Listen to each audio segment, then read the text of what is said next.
let's look at the transition. The transition is its own little thing to talk about. And I've only got a few minutes left. But this is the turn on the heel.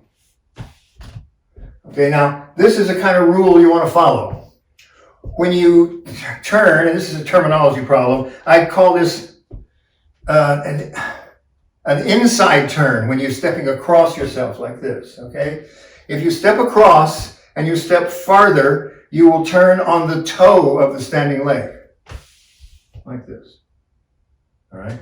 I want you to learn both of these at the same time here. So first, there's that step. All right, so again, you will initiate the turn, of course, by using the standing leg to make a turn of the waist. But then you'll let it just release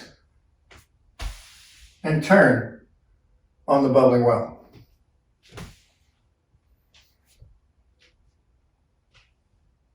So you should think of it as a step that just goes bigger than you can make without. And by the way, when you do this, you don't try to keep your balance on the standing leg. Don't do this.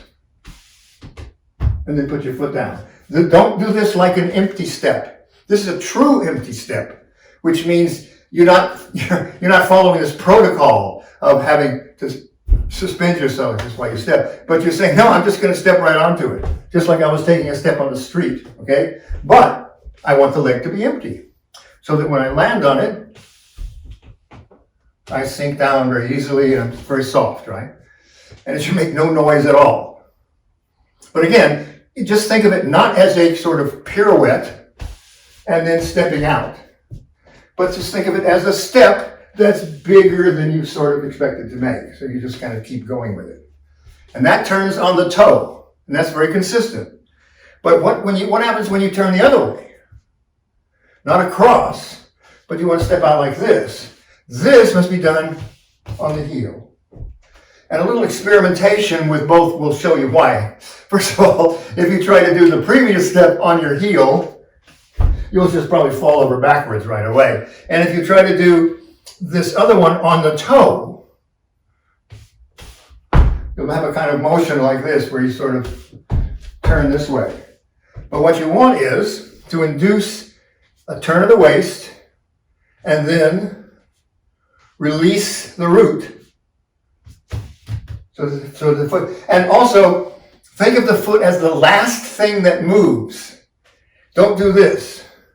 In other words, don't think of yourself as lifting up and then sort of going around like this. But think of this whole thing as almost being finished.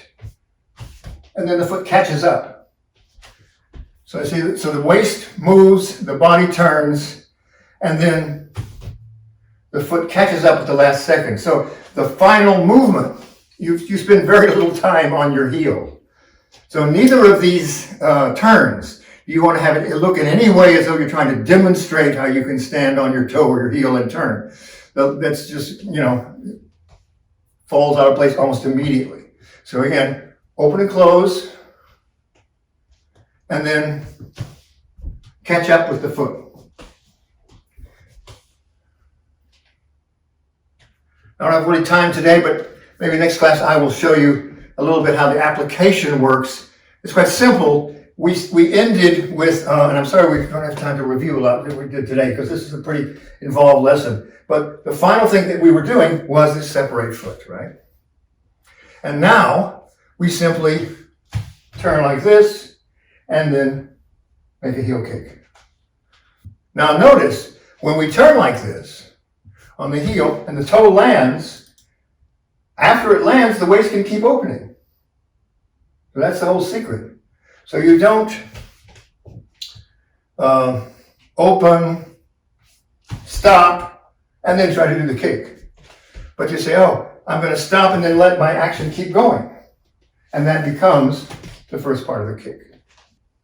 So again, let's just take it, just part of our form. We did separate foot, step, separate foot, open. Now, close, you can tuck the knee up, but open the quad And when you open the glide, you turn it around, then the hip moves, and you make the final heel kick. Okay, now, a good thing to practice, remember, don't hop. Don't do this. But think, don't think of yourself as hopping, this way, but think of just opening, and then actually lifting the root, catching up, and continuing the opening. So there's no hopping up and down feeling about it at all. Some of you got the idea. I don't expect anybody to do this perfectly in the course of this class. This should take a lot of practice. Just try to remember all the points that I made and try to cover them all. Yeah, some of you are starting to really get it. Just be completely ruthless about continuing your relaxation of the arms. Don't let the arms stiffen up.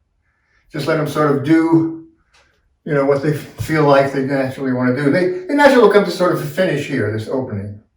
Okay, guys, this was, I say, a real important lesson. I hope you agree with me. And next time, we will cover any possible questions, and it'll be simpler. So, thank you, and I'll see you next time.